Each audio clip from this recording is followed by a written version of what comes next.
আসসালামু আলাইকুম বন্ধুরা, সবাই কেমন আছেন? আশা করি সবাই অনেক অনেক ভালো আছেন। তো বন্ধুরা, আজকের ভিডিওর বিষয়টা হচ্ছে যে আসলে আপনার যদি ইউটিউব চ্যানেলে 50টা সাবস্ক্রাইবারও থাকে, আপনার ভিডিও ভাইরাল করতে পারবেন। তো কিভাবে ভাইরাল করবেন, আমি আপনাদেরকে কিছু গুরুত্বপূর্ণ কিছু বিষয় আপনাদের সামনে তুলে ধরবো।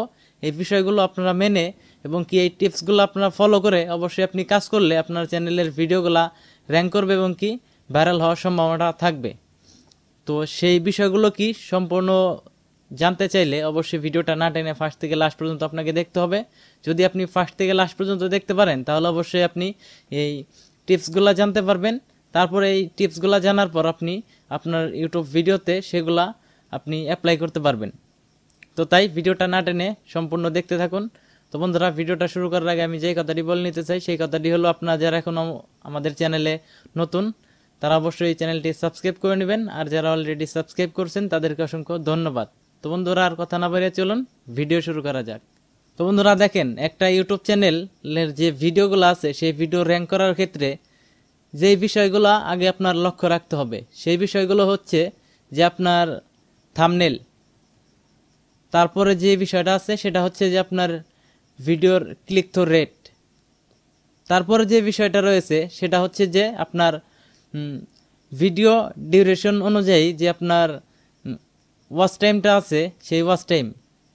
তো আপনার ভিডিও ভাইরাল হওয়ার ক্ষেত্রে এই বিষয়গুলো বেশি ইউটিউব থেকে ফলো করে, তো তারপরে একটা ভিডিও র্যাঙ্ক করায়। তো কিভাবে আমি আপনাদেরকে বলি। তো আপনার যখন সিটিআর বাড়াতে যাবেন তখন আপনার কি করতে হবে, আপনার যে থাম্বনেলটা আছে সেই থাম্বনেলটা কোয়ালিটিফুল থাম্বনেল বানাতে হবে এবং কি আপনার থাম্বনেল এমনভাবে তৈরি করতে হবে যাতে আপনার থাম্বনেলটা দেখে মানে ভিউয়াররা যাতে সেই থাম্বনেলের উপরে ক্লিক করতে বাধ্য হয়, বা থাম্বনেলটা যাতে সবার কাছে ভালো লাগে।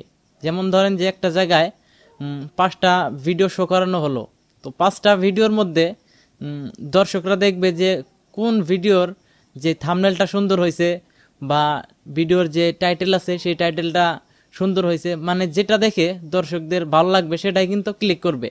তো তাই আপনার থাম্বনেলটাকে এমনভাবে তৈরি করতে হবে যাতে দর্শকরা আপনার ভিডিওটা দর্শকের সামনে গেলে সেই ভিডিওতে ক্লিক করতে বাধ্য হয়। তো তাই আপনাকে থাম্বনেলটা ভালো করতে হবে। যেমন ইউটিউব থেকে যদি আপনার ভিডিও ইমপ্রেশন দেয়, দর্শকের সামনে দেয়, তারপরে যদি সেই দর্শকরা যদি আপনার ভিডিওতে ক্লিক করে তাহলে আপনার যেই সিটিআর সেটা কিন্তু আস্তে আস্তে বাড়বে।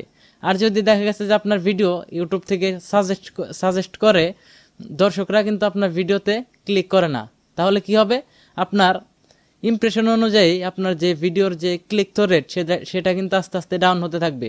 তো যখন আপনার ভিডিওর ক্লিক থ্রু রেট কমে যাবে তখন ইউটিউব থেকে বুঝতে পারবে যে ভিডিওটা আমি অনেকের সামনেই দিছি বা অনেকের কাছে পৌঁছে দিছি, এই ভিডিওতে দর্শকরা ক্লিক করে নাই। তাহলে কি মনে করবে যে হয়তো এই ভিডিওটা এরকমভাবে ভালো না বা এই ভিডিওতে ক্লিক করে না কি জন্য।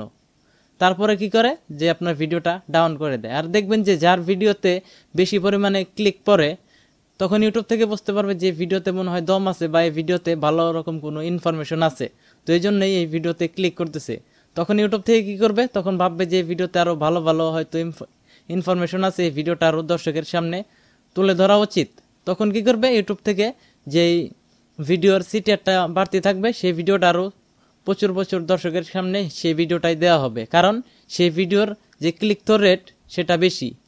তাই ইউটিউব থেকে বুঝতে পারে যে আসলে এই ভিডিওতে যখন ক্লিক বেশি পড়তেছে, এই ভিডিওতে ভালো রকম ইনফরমেশন আছে, এই ভিডিওটা আমি আরও দর্শকের কাছে দেই। তারপরে যে হইতেছে যে আপনার অডিয়েন্স রিটেনশন, সেটা হচ্ছে যে আপনার ভিডিও যে ডিউরেশন আছে সেটা অনুযায়ী আপনার অডিয়েন্স রিটেনশন, মানে কতক্ষণ সময় ধরে আপনার ভিডিওটা দেখলো। ধরেন যে আপনার 6 মিনিটের একটা ভিডিও আপলোড করছেন, সেই 6 মিনিটের ভিডিওটা দর্শক গড় ওয়াচ টাইম কত সময় ধরে দেখলো। যদি দেখেন যে আপনার 6 মিনিটের ভিডিও গড় ওয়াচ টাইম হচ্ছে 1 মিনিট 1.5 মিনিট, তাহলে কি হবে, আপনার যে অডিয়েন্স রিটেনশন আছে সেটা কিন্তু ডাউন। তাহলে ইউটিউব থেকে বুঝতে পারবে যে আসলে এই ভিডিওতে ক্লিক আছে, মানে ক্লিক করছে সবাই কিন্তু বেশি সময় ধরে দেখে নাই। তাহলে দেখা গেছে সব কিছু ঠিক আছে কিন্তু এই ভিডিওর ভিতরে ওই রকম কোনো ইনফরমেশন নাই, এর জন্যই দর্শক ভিডিওতে ক্লিক করে কিন্তু ভিডিওতে বেশি সময় ধরে দর্শক দেখে না বা ভিডিওটা স্কিপ করে চলে যায়। তো এখানে ইউটিউব থেকে মনে করবে যে আসলে আপনার ভিডিওতে ক্লিক পড়া সত্ত্বেও আপনার ভিডিওতে ওই রকম কোনো ইনফরমেশন নেই, এই জন্য দর্শক আপনার ভিডিও ছেড়ে দিয়ে চলে যাইতেছে। এই কারণেও কিন্তু আপনার ইউটিউব ভিডিও ডাউন হয় বা র্যাঙ্ক করবে না। যদি র্যাঙ্ক করাতে চান তাহলে মিনিমাম আপনার যে 6 মিনিটের ভিডিও, সেই 6 মিনিটের ভিডিওটা 3 থেকে 4 মিনিট যাতে একজন দর্শক মানে আপনার ভিডিওটা দেখে। আমি বলতেছি না যে যেই প্লে করবে তারই 3 থেকে 4 মিনিট দেখতে হবে, তো আমি এটা বলতেছি না। হয়তো অনেকে আছে যে 6 মিনিটই দেখবে, অনেকে আছে যে আরও কম দেখবে। টোটাল গড় ওয়াচ টাইম মিলিয়ে দেখা গেছে যে আপনার গড় ওয়াচ টাইম যদি আপনার 3 মিনিটের উপর হয় 6 মিনিটের ভিডিও, তাহলে আপনার ওই দিক থেকে যদি আপনার সিটিআরটাও বেশি থাকে, ক্লিক থ্রু রেট, তাহলে কিন্তু এই দুইটা বিষয় মিলিয়ে কিন্তু আপনার ভিডিওটা র্যাঙ্ক করার সম্ভাবনা থাকবে। কারণ আপনার ক্লিক থ্রু রেটের জন্য ইউটিউব থেকে বুঝবে যে এই ভিডিওতে ক্লিক পড়তেছে আরও দর্শকের কাছে দেই। সেমভাবে এরকম আপনার হচ্ছে যে অডিয়েন্স রিটেনশন, এখানেও যদি আপনার অডিয়েন্স রিটেনশনটা যদি বেশি থাকে, মানে ওয়াচ টাইমের পরিমাণটা যদি একটু বেশি থাকে, তাহলে ইউটিউব থেকে বুঝতে পারবে যে এই ভিডিওতে ক্লিকও পড়তেছে ভালো এবং কি দর্শকরা বেশি সময় ধরেও এই ভিডিওটা দেখতেছে। তাহলে কি বুঝবেন আপনার যে ভিডিওটার ওয়াচ টাইম এবং কি ক্লিক থ্রু রেট বেশি আছে, সেই ভিডিওটা ইউটিউব কি করবে আরও বেশিরভাগ দর্শকের সামনে সেই ভিডিওটা শো করাবে। তো একদিক থেকে আপনার ক্লিক থ্রু রেটের যেই পার্সেন্টেজ আছে সেখানেও আপনি হাই, এবং কি আপনার যে অডিয়েন্স রিটেনশন এখানেও কিন্তু আপনার গড় ওয়াচ টাইম মিলিয়ে আপনার ভিডিওটা কিন্তু হাই। তো তাই কি করবে ইউটিউব কিন্তু আপনার ভিডিওটাই সাজেস্ট করবে। তো তাই আপনার যদি ছোট চ্যানেলও হয়, আপনি সবসময় লক্ষ্য রাখবেন যে আপনার ভিডিওর ক্লিক থ্রু রেট ঠিক আছে কিনা, এবং কি আপনার যে ভিডিওর যে অডিয়েন্স রিটেনশন সেই অডিয়েন্স রিটেনশন ঠিক আছে কিনা। যদি আপনার ভিডিওর অডিয়েন্স রিটেনশন যদি ঠিক রাখতে পারেন এবং কি আপনার ভিডিওর সিটিআর মানে ক্লিক থ্রু রেট সেটা যদি আপনি বাড়াতে পারেন, তাহলে অবশ্যই আপনার ভিডিও র্যাঙ্ক করবে। আপনার চ্যানেলে 10টা সাবস্ক্রাইবার থাক বা 100 সাবস্ক্রাইবার থাক, আপনার ভিডিওর ক্লিক থ্রু রেট এবং কি অডিয়েন্স রিটেনশন যদি বাড়াতে পারেন, তাহলে অবশ্যই খুব দ্রুতই আপনার ভিডিও র্যাঙ্ক করবে, এর মধ্যে কোনো সন্দেহ নাই। তো আমি যেই দুইটা পয়েন্ট আপনাদেরকে বলছি, যেই দুইটা টিপস দিছি, এই দুইটা টিপস যদি আপনি মেনে আপনার ভিডিওতে কাজ করতে পারেন বা আপনার চ্যানেলে প্রত্যেক ভিডিওতে যদি এই বিষয়গুলো আপনি মেনে ভিডিও ফেলতে থাকেন ইউটিউবে, তাহলে আপনার ভিডিও দেখবেন খুব দ্রুতই র্যাঙ্ক করবে। তো ভিডিওতে এই দুইটা টিপসই ছিল, এই দুইটা টিপসের বাইরে আর কোনো কথা নাই। তো আপনি আগে এই দুইটা জিনিস আগে ঠিক করেন। 1 নাম্বার হইতেছে আপনার ভিডিওর ক্লিক থ্রু রেট, এবং কি 2 নাম্বারে আপনার অডিয়েন্স রিটেনশন। তো সেটা এই দুইটা জিনিস আপনি ঠিক করেন, দেখবেন যে আপনার ভিডিও র্যাঙ্ক করতে বাধ্য। তো ভিডিওটা এই পর্যন্তই ছিল। আপনারা আগে এই দুইটা জিনিস ঠিক করেন, তারপরে দেখেন যে ভিডিওতে ভিউজ আসে কি না আসে। তো তারপরে আপনি আমাকে বলবেন যে আসলে আপনি যেই দুইটা টিপস দিচ্ছেন সেই দুইটা আমার সবকিছু কমপ্লিট, কিন্তু ভিডিও র্যাঙ্ক করতেছে না, তাহলে আপনি বলতে পারবেন।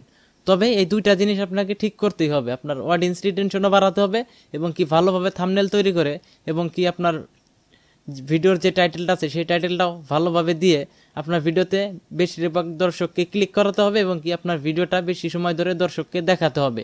তাহলেই আপনার ভিডিও র্যাঙ্ক করবে। নিশ্চিন্তভাবে আপনি কাজ করতে থাকেন, আপনার ভিডিও র্যাঙ্ক করবে। তো ভিডিওটা এই পর্যন্তই ছিল। তো ভিডিওটা কেমন লাগছে অবশ্যই কমেন্ট করে জানাবেন। যদি ভালো লেগে থাকে তাহলে অবশ্যই একটা লাইক দিবেন, এবং কি চ্যানেল নতুন হয়ে থাকলে অবশ্যই চ্যানেলটি সাবস্ক্রাইব করে আমাদের সাথেই থাকবেন। তো সবাই ভালো থাকেন, সুস্থ থাকেন, দেখা হবে পরবর্তী কোনো ভিডিওতে। আসসালামু আলাইকুম।